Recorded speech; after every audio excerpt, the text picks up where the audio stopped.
OK，thank you，唔該晒。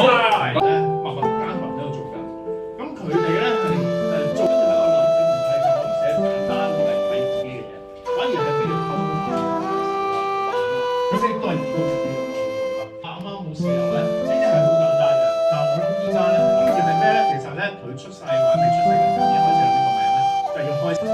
我正職係做家庭教育㗎嘛，大家記得。但係咧，我睇到就係話咧。即係我有覺得點解會太太會支持佢咧？因為佢用咗好習慣對太太突然出咗門，就話走去訪問，跟住之後夜晚咧就話新又去訪問，又大家嗰個信任係咁樣建立嘅，雖然都真係比較長。多謝你包容啊！一啫嘛，跟住之後會有2啊3啊咁樣啦，不特止咧，咁其實會，我覺得係可以去做呢樣嘢咯。慢慢一齊。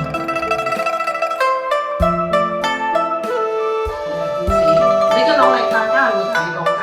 之前咁一陣間咧，我哋就訪問一下嘅早晨可愛。6、2、3，係。好，而家咧佢咁啊，大家可以我哋去買書嘅買書，打卡嘅打卡，攞小冊子嘅攞小冊子，係啦。咁啊，歡迎我哋隨便交流啊，可以。好，拜拜。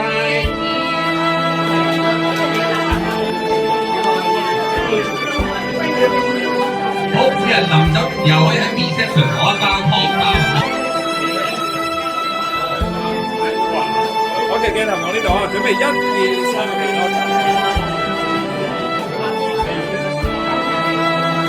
OK，講到呢度。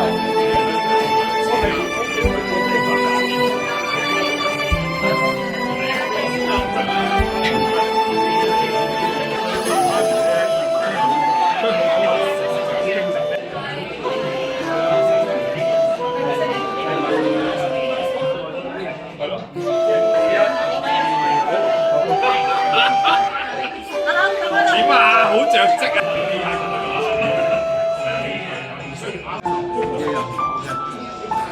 依家係咧會走嗰個咧結婚時嗰種感覺咧，係咁影相係咁影相，我都冇 expect 過影相呢一件事。